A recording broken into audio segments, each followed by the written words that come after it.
तो good morning students. अब last video में हमने पढ़ा था कि किस तरह से मतलब डायरेक्ट नरेशन कितने प्रकार के होते हैं, डायरेक्ट नरेशन कौन सा होता है, इनडायरेक्ट कौन सा होता है, दोनों ही हमने लिखे थे। डायरेक्ट भी लिखा था और इनडायरेक्ट भी। दोनों के अलग अलग पार्ट कौन कौन से होते हैं, डायरेक्ट में कौन कौन से पार्ट होते हैं, इनडायरेक्ट में कौन कौन से होते हैं, वो भी हमने कंप्लीट लिख लिए थे। अब हम बात कर रहे हैं कि आखिर किस तरह से डायरेक्ट नरेशन को इनडायरेक्ट नरेशन में चेंज करते हैं। मैंने लास्ट क्लास में आपको बताया था कि सबसे पहले डायरेक्ट से इनडायरेक्ट में जब हम कन्वर्ट कर रहे हैं, इंटरचेंज कर रहे हैं, तो वो कब जो इंटरचेंज किया जाएगा डायरेक्ट से इनडायरेक्ट में, उसे करने के लिए सबसे पहले हमें आरएस के वाक्य का प्रकार देखना होता है। क्या देखना होता है? आरएस के वाक्य का प्रकार, कि आखिर आरएस में जो वाक्य दिया गया है वो किस प्रकार का है, सिंपल है, इंटेरोगेटिव है, इंपरेटिव है, ऑप्टेटिव है या फिर एक्सक्लेमेटरी है। उसी प्रकार से करेंगे क्योंकि सब सेंटेंसेज के अलग अलग नियम होते हैं। डायरेक्ट में जो दिया गया है, डायरेक्ट मतलब आरएस में जो सेंटेंस दिया गया है, मान लीजिए सिंपल है, उसके अलग नियम होंगे, इंटरोगेटिव है उसके अलग नियम होंगे, इंपरेटिव है उसके अलग नियम होंगे। तो आप लिख लीजिए सिंपल सेंटेंस, हेडिंग बना लीजिए। अब हम बात कर रहे हैं अलग अलग सेंटेंसेज के प्रकार के हिसाब से कि किस तरह से उनको चेंज किया जाता है। तो सिंपल सेंटेंस, एक लाइन यदि इसमें लिखना चाहो तो लिख लीजिए। चलो लिख ही लीजिए, सिंपल सेंटेंस डाल लिया आपने, हेडिंग डाली ना सिंपल सेंटेंस। अब लिखिए आगे इसमें, आरएस में दिया हुआ वाक्य, आरएस में दिया हुआ वाक्य, आरएस में दिया हुआ वाक्य यदि सिंपल सेंटेंस है, आरएस में दिया हुआ वाक्य यदि सिंपल सेंटेंस है, आरएस में दिया हुआ वाक्य यदि सिंपल सेंटेंस है, तो उसे निम्न नियमों की सहायता से, तो उसे निम्न नियमों की सहायता से इनडायरेक्ट में, तो उसे निम्न नियमों की सहायता से इनडायरेक्ट में बदला जाता है। तो उसे निम्न नियमों की सहायता से इनडायरेक्ट में बदला जाता है।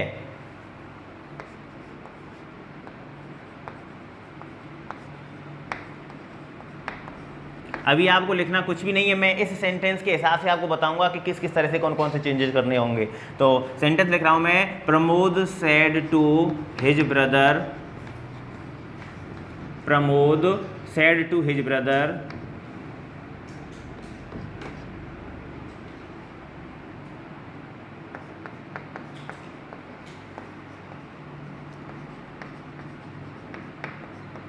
I like your smile. ठीक है साहब, सेंटेंस लिखा है, प्रमोद ने अपने भाई से कहा, ये क्या कहा है? I like your smile. इस सेंटेंस में देखो, Pramod said to his brother, इस वाक्य को मैं आपको बोल के बता रहा हूं, ना तो इस जगह पर प्रमोद उपस्थित है ना ही उसका भाई उपस्थित है। उसने उसके भाई से जो चीज कही है वो आपको मेरे द्वारा बताई जा रही है। ठीक है साहब, ये चीज याद रखना आप। तो अब उसने क्या कहा था, अब देखिए सबसे पहले आपको मैंने बताया है, सबसे पहले हमें कहां ध्यान देना है? आरएस के वाक्य में। और आरएस कौन सा होता है? इन्वर्टेड कोमाज के अंदर लिखा हुआ पूरा का पूरा वाक्य क्या कहलाता है? आरएस, रिपोर्टेड स्पीच कहलाता है। अब ये रिपोर्टेड स्पीच है, क्या है ये? Reported speech. अब ये रिपोर्टेड स्पीच जो इन्वर्टेड कोमास के अंदर दिया हुआ है, ये कैसे प्रकार का वाक्य है? सिंपल प्रकार का। कैसा है? सिंपल या अफर्मेटिव इसको हम कह सकते हैं। क्यों है सिंपल? क्योंकि देखो, सिंपल सेंटेंस की जनरल पहचान की बात करें तो ये होती है कि सिंपल सेंटेंस में कम से कम मिनिमम पेयर जो होते हैं सिंपल सेंटेंस के, वो होते हैं subject plus verb, subject plus verb. एक सेंटेंस में, एक सिंपल सेंटेंस में कम से कम आपको सिंपल सेंटेंस जो होगा, कम से कम उसमें एक सब्जेक्ट और एक वर्ब मिलेगी। और क्यों कहा जाता है उसको सिंपल सेंटेंस? क्योंकि वह SVOCA के क्रम में होता है, अर्थात उसमें सबसे पहले सब्जेक्ट होगा, उसके बाद में वर्ब दी हुई होगी। इंटरोगेटिव, इंपरेटिव, ऑप्टेटिव जो अलग अलग प्रकार के वाक्य हैं, उनका सबका अलग पैटर्न है और सिंपल सेंटेंस का भी अलग पैटर्न है। कि क्या है सिंपल सेंटेंस का पैटर्न? कि उसकी शुरुआत जो है वो किससे होगी?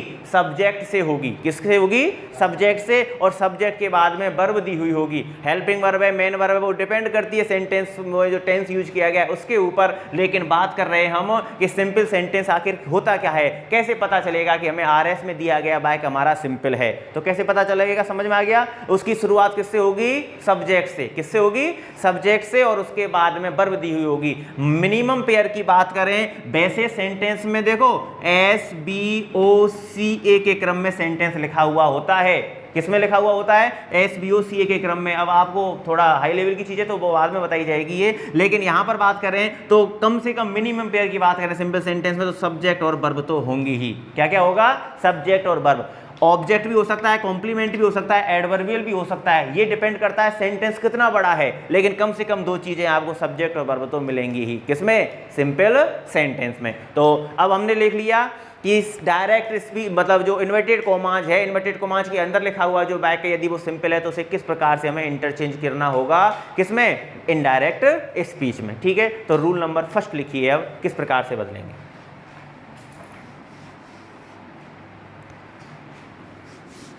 हेडिंग बना लीजिए, आरबी में परिवर्तन या चेंज इनटू आरबी। आरबी में परिवर्तन लिखो। आरबी किसे कहते हैं पता है ना आपको, किसे कहा जाता है आरबी, रिपोर्टिंग वर्ब। किसे कहते हैं आरबी, रिपोर्टिंग वर्ब को। लिखिए, यदि आरबी के पीछे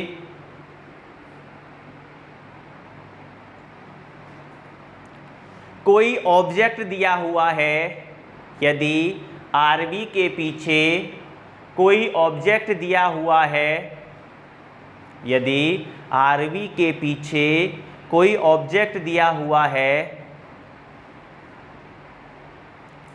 तो उसे निम्न प्रकार बदलते हैं, तो उसे निम्न प्रकार बदलते हैं, तो उसे निम्न प्रकार से बदलते हैं। यदि आरबी के पीछे, यदि आरबी के पीछे कोई ऑब्जेक्ट नहीं है, यदि आरबी के पीछे कोई ऑब्जेक्ट नहीं है तो उसे, यदि आरबी के पीछे कोई ऑब्जेक्ट नहीं है तो उसे ज्यों का त्यों, तो उसे ज्यों का त्यों लिख देते हैं। देखिए सामने बोर्ड की तरफ, देखो हमने लिखाया सबसे पहला नियम किसमें परिवर्तन करना है हमें, आरबी में परिवर्तन। सबसे पहले हमने देख लिया सिंपल सेंटेंस है आरएस में, आरएस में कैसा सेंटेंस है, सिंपल सेंटेंस है। तो सबसे पहले जब उस सेंटेंस को देखने के बाद परिवर्तन जो करने होंगे वो आरपी में कर रहे हैं, पूरे के पूरे आरपी में, और आरपी के सब्जेक्ट में, आरपी के सब्जेक्ट में और आरपी के ऑब्जेक्ट में क्या परिवर्तन किया जाता है, क्या नहीं किया जाता। कल भी बताया था मैंने आपको, लास्ट क्लास में बताया था ना कि आरबी के सब्जेक्ट में और आरबी के ऑब्जेक्ट में कोई भी चेंज नहीं किए जाते हैं। चेंज करने होंगे वो किस में करने होंगे, आरबी में करने होंगे। और आरबी में भी चेंजेस कब होंगे, जब आरबी के पीछे ऑब्जेक्ट दिया हुआ हो। ये जो हिज ब्रदर लिखा हुआ ये आरबी का क्या है, ऑब्जेक्ट है। क्या है आरबी का, ऑब्जेक्ट। तो इस आरबी के ऑब्जेक्ट में जो चेंज मतलब आरबी के पीछे ऑब्जेक्ट दिया गया है तभी इसमें हमें चेंजेस करने होंगे। कैसे कैसे चेंजेस करने होंगे वो मैं नीचे लिख रहा हूं, लेकिन याद रखना यदि इसके पीछे ऑब्जेक्ट नहीं है, आरबी के पीछे क्या नहीं है, ऑब्जेक्ट नहीं है, तो उसमें कोई भी चेंजेज नहीं किए जा सकते हैं या उसमें चेंजेज नहीं करेंगे। किस प्रकार से बदलेंगे, मान लीजिए आरबी में आपको लिखा हुआ मिल रहा है सेज 2, क्या लिखा हुआ मिल रहा है, सेज टू, तो सेज टू को हम टेल्स में बदल देंगे। किस में बदल देंगे? टेल्स में। यदि मान लीजिए से टू लिखा हुआ है आरबी में, तो से टू को बदल दिया जाएगा किस में? टेल में। और यदि मान लीजिए आरबी में सेड टू दिया गया है, तो सेड टू बदल दिया जाएगा टोल्ड में। किस में बदल दिया जाएगा? टोल्ड। आगे बात समझ में? पहली बात हमें ये देख लेना है कि हम बात कर रहे हैं आरएस में दिए गए सेंटेंस की। कैसा सेंटेंस? Simple sentence. तब ये नियम लगाने होंगे। और पहला ही नियम हमारा है आरबी में परिवर्तन का। आरबी में परिवर्तन कब किया जाएगा? जब आरबी के पीछे ऑब्जेक्ट दिया गया हो। क्या दिया गया हो? ऑब्जेक्ट। आरबी के पीछे ऑब्जेक्ट दिया गया है, तो मान लीजिए आरबी यदि सेज टू दे रखी है तो टेल्स में बदलेंगे, से टू दे रखी है तो टेल में बदलेंगे, और सेड टू दे रखी है तो टोल्ड में बदली जाएगी। याद रखना ये क्यों हो रहा है, ये डिपेंड करता है टेंस के ऊपर। किसके ऊपर डिपेंड कर रहा है? मान लीजिए यहां पर प्रेजेंट टेंस शो करना चाह रहा है वो, तो दोनों ये लिखे हुए मिलेंगे भाई। यदि मान लीजिए ही सीट ने एक वचन सब्जेक्ट में से है तो फिर सेज आ जाएगा। आई भी यू दे बहुवचन सब्जेक्ट में से तो से आ जाएगा। टू प्रपोजिशन तो लग रहा है सिर्फ उस ऑब्जेक्ट की वजह से। किसकी वजह से लग रहा है? ऑब्जेक्ट की वजह से। और सेड टू जो है वह बता रहा है पास्ट टेंस को। कौन से टेंस को? पास्ट टेंस को। तो कहने का अर्थ है आरबी इस तरह से दी गई है तो हमें इस प्रकार से आरबी को बदल देना है। उतार लीजिए सब। ये होगा आरबी में परिवर्तन। फर्स्ट नियम आपका हो गया किसमें? आरबी में परिवर्तन। नेक्स्ट नियम क्या होगा देखिए, ये आप उतार लीजिए, उसके बाद बात करते हैं नेक्स्ट नियम की।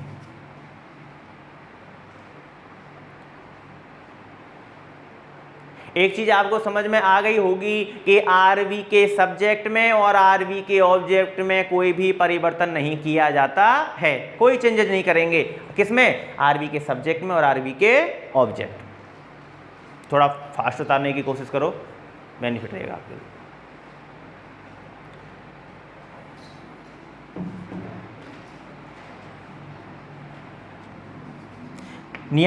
रूल नंबर सेकंड लिखिए। आरएस के प्रोनाउन, आरएस के प्रोनाउन में परिवर्तन। सेकंड नियम का क्या होगा हमारा? आरएस के प्रोनाउन में परिवर्तन।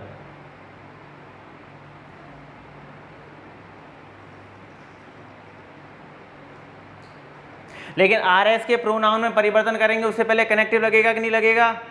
कॉमा पे इन्वर्टेड कॉमा को हटाकर कनेक्टिव भी तो लगेगा ना।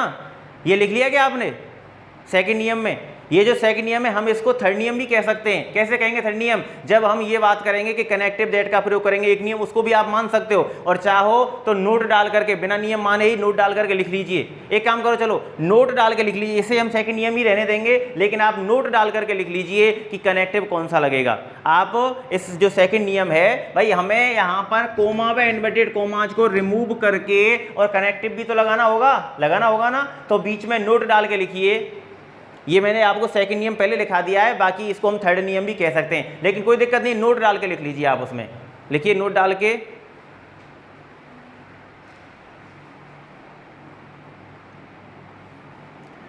कॉमा व इन्वर्टेड कोमाज को, कॉमा व इन्वर्टेड कोमाज को कोई दिक्कत नहीं है। जो नियम सेकंड आपने लिखा है उसको दोबारा भी लिख सकते हो, सिर्फ नोट डाल करके जो चीज़ बताई जा रही है वो लिखनी है केवल। कॉमा व इन्वर्टेड कोमाज को हटा देते हैं, कॉमा व इन्वर्टेड कोमाज को हटा देते हैं तथा, कॉमा व इन्वर्टेड कोमाज को हटा देते हैं तथा दोनों क्लॉजेज क्लॉज किसे कहते हैं? उपवाक्य। तथा दोनों क्लॉजेज को जोड़ने के लिए, तथा दोनों क्लॉजेज को जोड़ने के लिए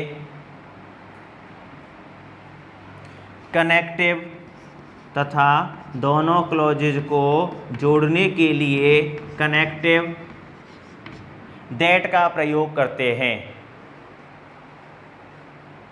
तथा दोनों क्लॉजेज को जोड़ने के लिए कनेक्टिव दैट का प्रयोग करते हैं।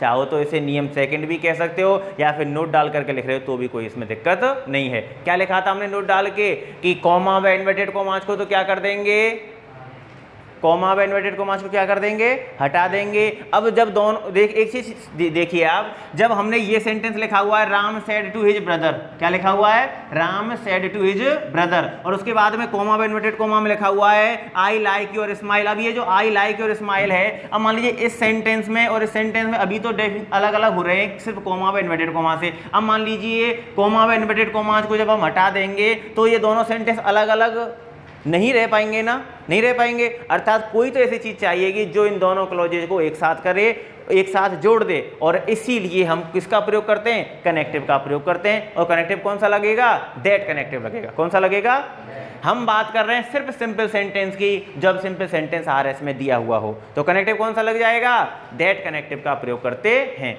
अब लिख लीजिए अगला नियम, नियम नंबर सेकंड डाल लीजिए आप चाहो तो, या नियम नंबर इसको थर्ड भी डाल सकते हैं। और क्या होगा वो, आर एस के प्रोनाउन में परिवर्तन, आर एस के प्रोनाउन में परिवर्तन।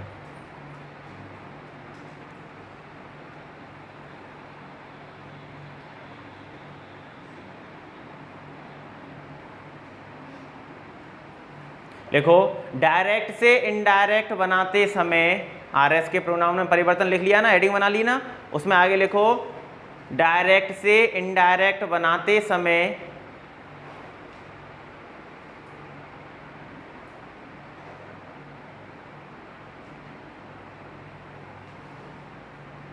आर एस के प्रोनाउन में, डायरेक्ट से इनडायरेक्ट बनाते समय आर एस के प्रोनाउन में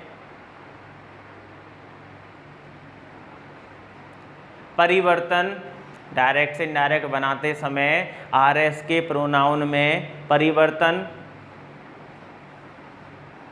किया जाता है, आर एस के प्रोनाउन में परिवर्तन किया जाता है।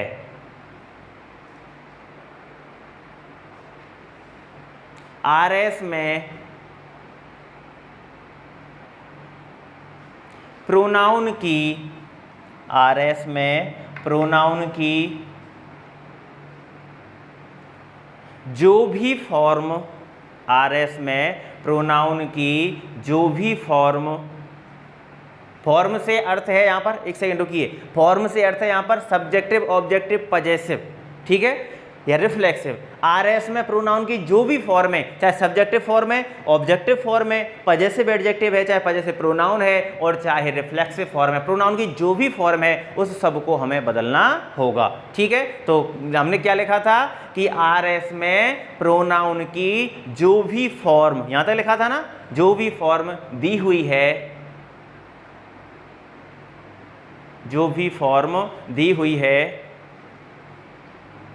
उसे बदलते हैं, जो भी फॉर्म दी हुई है उसे बदलते हैं। नेक्स्ट लाइन से लिखिए, जो भी फॉर्म दी हुई है उसे बदलते हैं। लिखिए नेक्स्ट लाइन से, यदि आर एस में, यदि आर एस में फर्स्ट पर्सन प्रोनाउन, यदि आर एस में फर्स्ट पर्सन प्रोनाउन दिया हुआ है, यदि आर एस में फर्स्ट पर्सन प्रोनाउन दिया हुआ है तो उसे, यदि आर एस में फर्स्ट पर्सन प्रोनाउन दिया हुआ है तो उसे आरवी के सब्जेक्ट के हिसाब से, तो उसे आरवी के सब्जेक्ट के हिसाब से, तो उसे आरवी के सब्जेक्ट के हिसाब से बदलते हैं, तो उसे आरवी के सब्जेक्ट के हिसाब से बदलते हैं। और यदि, इसी में आगे लिखना है, जारी रखिए, और यदि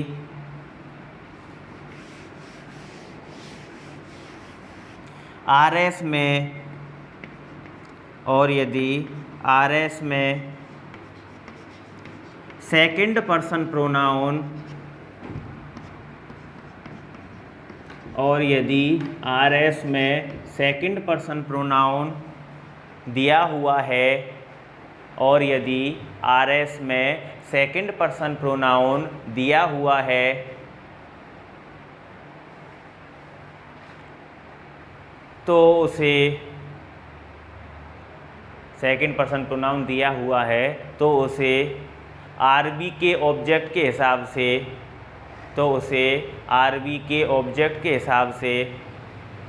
बदलते हैं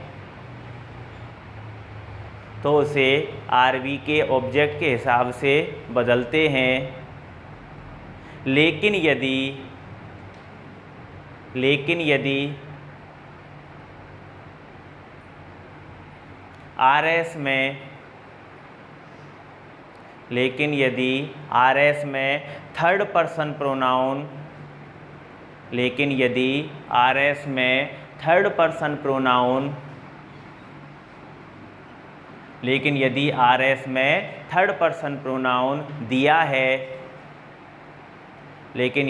एस में थर्ड पर्सन प्रोनाउन दिया है तो उसे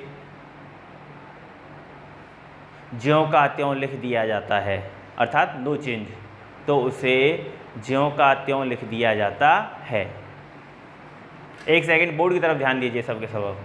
तो उसे ज्यों का त्यों लिख दिया जाता है। मैं बात कर रहा हूं आर एस के प्रोनाउन की। किसकी बात कर रहे हैं हम? आर एस के प्रोनाउन की। आर एस में यदि फर्स्ट पर्सन प्रोनाउन दिया गया है, कौन सा पर्सन प्रोनाउन दिया गया है? First person. कौन कौन से होते हैं फर्स्ट पर्सन प्रोनाउन? आई और वी। कौन कौन से होते हैं? आई और वी। यदि यहां पर आई और वी दिया गया है, पहली बात चाहे वो सब्जेक्टिव फॉर्म में है, ऑब्जेक्टिव में है या पजेसिव में, कोई सी में भी है, लेकिन आई और वी यदि दिए गए हैं तो उन आई और वी फर्स्ट पर्सन प्रोनाउन में आ गए तो उन्हें हम आर बी के सब्जेक्ट के हिसाब से बदलते हैं। आर बी तो कौन सी हो गई हमारी? Said to. आर बी कौन सी हो गई? Said to. तो इसके सब्जेक्ट के हिसाब से बदला जाएगा यदि आर एस में कौन सा पर्सन प्रोनाउन है? First person. और यदि सेकंड पर्सन प्रोनाउन यहां दिया गया जैसे कि सेंटेंस में लिखा हुआ है योर, अब ये सेकंड पर्सन प्रोनाउन की पजेसिव एडजेक्टिव फॉर्म है, तो अब ये यहां पर सेकंड पर्सन प्रोनाउन है तो ये सेकंड पर्सन प्रोनाउन आर बी के ऑब्जेक्ट के हिसाब से बदला जाएगा। किसके हिसाब से बदला जाएगा? आर बी के ऑब्जेक्ट के हिसाब से। और यदि थर्ड पर्सन प्रोनाउन वहां पर दिया गया है, मान लीजिए ही, सी, इट या मतलब दे रखे हैं, तो फिर उन्हें नो चेंज लिखा जाता है, अर्थात जैसे हैं वैसे के वैसे उनको लिख दिया जाता है। ये यदि नियम याद भी नहीं हो तो इसके लिए शॉर्ट ट्रिक है एक बहुत अच्छी, उसको आप याद कर लोगे तो ये कंप्लीट हो जाएगा, और वो है सन बटे 123 1 2 3। देखो ये कैसे होगा ये कि यदि फर्स्ट पर्सन प्रोनाउन है, कौन सा पर्सन प्रोनाउन है, तो आरबी के सब्जेक्ट के हिसाब से बदलेंगे। किसके हिसाब से बदलेंगे? आरबी के सब्जेक्ट के हिसाब से। यदि सेकंड पर्सन प्रोनाउन है, कौन सा पर्सन? सेकंड पर्सन, तो आरबी के ऑब्जेक्ट के हिसाब से बदलेंगे। और यदि थर्ड पर्सन प्रोनाउन है तो वो नो चेंज रहेगा, उसमें कोई भी परिवर्तन नहीं करेंगे। ये नियम पूरा भी याद नहीं रहे तो आप सिर्फ इसको याद रख लीजिए, इसको भी लिख लीजिए आप कहीं, और इसको याद रख करके आप प्रोनाउन संबंधी परिवर्तन इसमें कर सकते हैं। कोई दिक्कत यहां तक है? कोई समस्या? अब देखिए, तो हमारा यहाँ तक का स्टेप पूरा हो गया है। कहाँ तक का? कि सबसे पहले आरबी में परिवर्तन किया, उसके बाद में कोमा व इन्वर्टेड कोमा हटा करके कनेक्टिव लगाए, और तीसरा नियम हो गया है हमारा प्रोनाउन संबंधी परिवर्तन का। अब देखो प्रोनाउन संबंधी परिवर्तन हो गए, लेकिन प्रोनाउन टेबल आपको जरूर आनी चाहिए। कौन सी? प्रोनाउन टेबल जो होती है वह आपको जरूर आनी चाहिए। आपको पता होना चाहिए कि आखिर कौन सा तो फर्स्ट पर्सन प्रोनाउन है, कौन सा सेकंड पर्सन प्रोनाउन है, और कौन कौन से थर्ड पर्सन प्रोनाउन हैं, ये भी आपको पता होना चाहिए। और इसके अलावा कौन सी उसकी सब्जेक्टिव फॉर्म है, कौन सी ऑब्जेक्टिव फॉर्म है, कौन सी पजेसिव फॉर्म है, ये भी आपको पता होना चाहिए। तो आप यहाँ तक लिखने के बाद अब लिख लीजिए, एक हेडिंग डालिए बीच में, मैं आपको पहले एक टेबल बनवा रहा हूँ प्रोनाउन की, तो प्रोनाउन टेबल आपको कंप्लीट उतारनी है। तो पहले देखिए बोर्ड की तरफ, हम बात कर रहे हैं प्रोनाउन टेबल की। कंप्लीट प्रोनाउन टेबल आपको बताई जाएगी आज।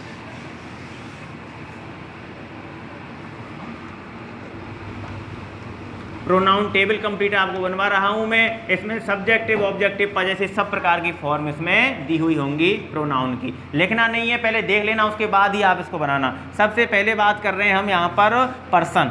कि आखिर कौन से पर्सन का प्रोनाउन है। पर्सन जब हमारा कंप्लीट हो जाएगा, फर्स्ट पर्सन है, सेकंड पर्सन है, थर्ड पर्सन है, उसके बाद कर रहे हैं हम बात सब्जेक्टिव फॉर्म की। ये यहाँ पर है कौन सी फॉर्म, सब्जेक्टिव फॉर्म प्रोनाउन की। उसके बाद है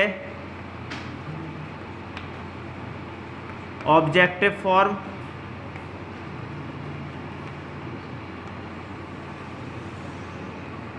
उसके बाद है पजेसिव। याद रखना पजेसिव प्रोनाउन अलग है और पजेसिव एडजेक्टिव अलग है, दोनों ही आपको बताए जाएंगे। आप इस तरह से लिखना इसको, ये तो हो गया यहाँ पर पजेसिव, और पजेसिव में कौन सा तो पजेसिव प्रोनाउन है और कौन सा पजेसिव एडजेक्टिव है। तो यहाँ पर तो देखिए, यहाँ तो हम लिखते हैं पजेसिव एडजेक्टिव और यहाँ पर लिखा जाता है पजेसिव प्रोनाउन। अभी आपको पहले कंप्लीट हो जाए प्रोनाउन टेबल, उसके बाद ही उतारनी है। ये है पजेसिव प्रोनाउन। ये तो पजेसिव, देखो subjective form, objective form, possessive. अब पजेसिव में पजेसिव एडजेक्टिव भी हो जाएगा और पजेसिव प्रोनाउन भी हो जाएगा, ठीक है, दोनों आ जाएंगे इसमें। और उसके बाद में है रिफ्लेक्सिव फॉर्म।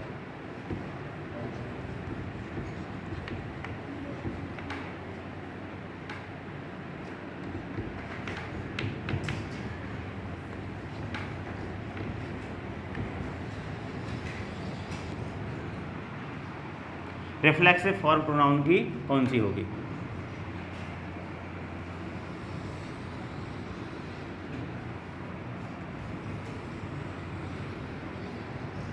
देखिए साहब, सबसे पहले प्रोनाउन कौन सा पर्सन, फर्स्ट पर्सन। कौन सा पर्सन, फर्स्ट पर्सन। देखिए फर्स्ट पर्सन में कौन कौन से प्रोनाउन आते हैं, आई और वी। कौन कौन से प्रोनाउन आते हैं, आई और वी। आई प्रोनाउन की ऑब्जेक्टिव फॉर्म कौन सी होती है, मी। कौन सी होती है, मी। आई प्रोनाउन की ऑब्जेक्टिव फॉर्म कौन सी होगी, मी। और उसके बाद में इसके मतलब जो आई प्रोनाउन है फर्स्ट पर्सन, उसके यदि पजेसिव एडजेक्टिव की बात करें, किसकी बात करें, पजेसिव एडजेक्टिव की, तो वो हो जाएगा क्या, माई। कौन सा हो जाएगा, माई। और प्रोनाउन की बात करें पजेसिव की, तो वो हो जाएगा माइन। कौन सा हो जाएगा, माइन। और रिफ्लेक्सिव फॉर्म इसकी क्या होगी, माई सेल्फ। क्या होगी, माई सेल्फ। आपके लिए जितना नेसेसरी है उतना ही मैं आपको प्रोनाउन टेबल में बताऊंगा, लेकिन कंप्लीट हो जाएगा उसी से, आपके में इससे ज़्यादा नहीं आएगा। तो सबसे पहले फर्स्ट पर्सन प्रोनाउन कौन कौन से हो गए, आई और वी। अब आई की आई, मी, माई, माइन और माई सेल्फ। उसके बाद में बात करते हैं फर्स्ट पर्सन प्रोनाउन में ही दूसरा है कौन सा, बी। कौन सा है, बी। अब इस बी की ऑब्जेक्टिव फॉर्म कौन सी होगी बताओ, बी की ऑब्जेक्टिव फॉर्म होगी अस। कौन सी होगी, अस। इसके पजेसिव एडजेक्टिव की बात करें तो वो हो जाएगी कौन सी, अवर। कौन सी हो जाएगी, अवर। और पजेसिव प्रोनाउन की बात करें तो वो हो जाएगा अवर्स। कौन सा हो जाएगा, अवर्स। और रिफ्लेक्सिव फॉर्म की बात करें तो अवर सेल्फ। अवर सेल्फ भी हो जाता है और अवर सेल्फ जी हो जाता है, दोनों हो जाएंगे वो, मतलब सिंगुलर के लिए और प्लूरल के लिए उस हिसाब से यूज हो जाएंगे। तो आप दोनों ही लिख लीजिए, अवर सेल्फ और अवर सेल्फ, ठीक है, दोनों। ये हो गया हमारा कौन सा person pronoun, first person pronoun. अब बात करते हैं हम सेकंड पर्सन प्रोनाउन की। कौन सा होता है सेकंड पर्सन प्रोनाउन, केवल यू। कौन सा होता है, यू। अब second person pronoun you, you की ऑब्जेक्टिव फॉर्म कौन सी होगी, यू। यू की पजेसिव एडजेक्टिव फॉर्म कौन सी होगी, योर। यू की पजेसिव प्रोनाउन कौन सी होगी, योर्स। और पजेसिव मतलब रिफ्लेक्सिव फॉर्म कौन सी होगी, योर सेल्फ। कौन सी होगी, योर सेल्फ। इसमें एक सेकंड पर्सन प्रोनाउन में मैंने कल भी आपको बताया था कि सेकंड पर्सन प्रोनाउन में दाउ और आ जाता है, लेकिन आपकी वो ओल्ड इंग्लिश में यूज किया जाता था, तो उसको हम यहाँ पर यूज नहीं करेंगे, यहाँ पर उसकी बात नहीं करेंगे। अब बात करते हैं थर्ड पर्सन प्रोनाउन की। कौन सा person, third person. Third person pronoun में सबसे पहले आता है कौन सा, ही। कौन सा आता है, ही। ही की ऑब्जेक्टिव फॉर्म क्या होगी, हिम। कौन सी होगी, हिम। और इसकी पजेसिव एडजेक्टिव और पजेसिव प्रोनाउन दोनों ही कौन सी होंगी, हिज होंगी। ही, हिम, हिज, हिज। और रिफ्लेक्सिव फॉर्म हो जाएगी हिमसेल्फ। कौन सी हो जाएगी, हिमसेल्फ, ठीक है साहब। उसके बाद में बात करते हैं कौन सा, सी। सी की ऑब्जेक्टिव फॉर्म हर, सी, हर। पजेसिव एडजेक्टिव भी हो जाएगी हर, और उसके बाद में पजेसिव प्रोनाउन कौन सा होगा, हर्ष। और रिफ्लेक्सिव फॉर्म हो जाएगी हर सेल्फ। कौन सी हो जाएगी, हर सेल्फ। उसके बाद में बात करते हैं किसकी, इट प्रोनाउन की। इट की पजेसिव वो ऑब्जेक्टिव फॉर्म कौन सी होगी, इट ही होगी, इट।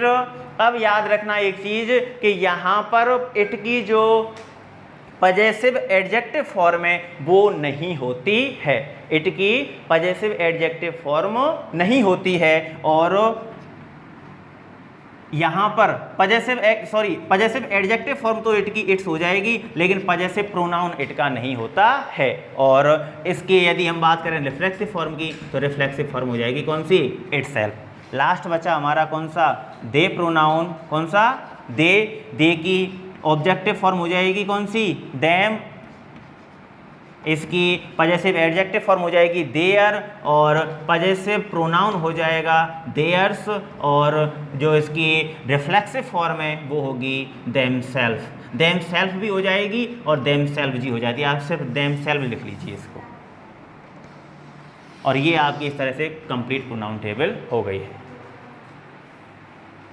ये थोड़ी मिस्टेक लग रही है मुझे इस जगह पर, ये देख के बता देंगे, बाकी वैसे सही है ये रिफ्लेक्सिव फॉर्म।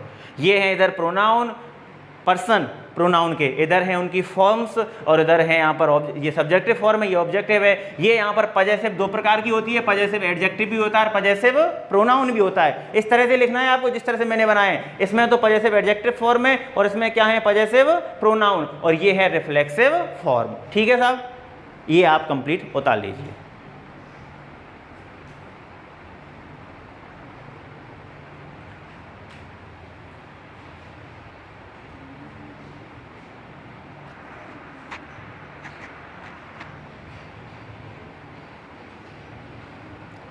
थोड़ा फास्ट उतारिए, दिख तो सही रहा है ना।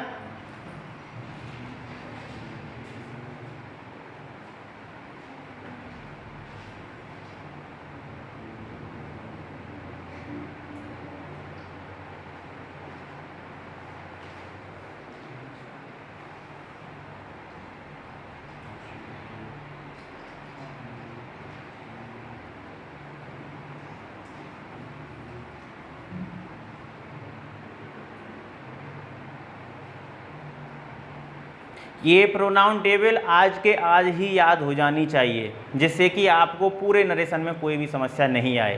किस तरह से इंटरचेंज किए जाते हैं वो पूरे के पूरे यदि आप आज ही इसको कर लोगे तो उसके बाद इसको आज ही कंप्लीट कर लोगे तो आगे आपको कोई भी दिक्कत नहीं होगी।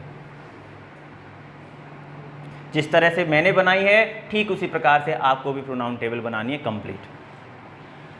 और ये जरूर देख लेना साहब कि सब्जेक्टिव फॉर्म में ही सब्जेक्टिव फॉर्म लिखनी है, ऑब्जेक्टिव में ऑब्जेक्टिव और पजेसिव एडजेक्टिव या प्रोनाउन जो भी है, और रिफ्लेक्सिव। कहने का अर्थ है आपको मिस्टेक नहीं करनी है बिल्कुल भी, चाहे आपको अलग अलग एक एक उतारनी पड़े उसी हिसाब से उतार लेना। लेकिन अब और एक चीज़ याद रखना, ये अवर सेल्फ और अवर सेल्फ क्यों आए हैं, क्योंकि ये तो सिंगुलर के लिए यूज किया जाता है और ये प्लूरल के लिए यूज किया जाता है। ठीक उसी प्रकार से देम सेल्फ भी हो जाता है और देम सेल्फ ये भी हो जाता है, योर सेल्फ में भी हो जाता है। लेकिन इस जगह तो मैंने नहीं लिखा है, आपको सिर्फ यहाँ पर ही लिख दिया है, क्योंकि अवर सेल्फ और अवर सेल्फ, योर सेल्फ और योर सेल्फ भी हो जाता है। मान लीजिए बहुवचन के रूप में यूर को यू को प्रयोग किया गया है तो, लेकिन आपके लिए इतना इनफ है, ये आप इससे ज़्यादा आपको नहीं पूछा जाएगा। ठीक है, बाकी ये प्रोनाउन टेबल आपको कंप्लीट याद करना।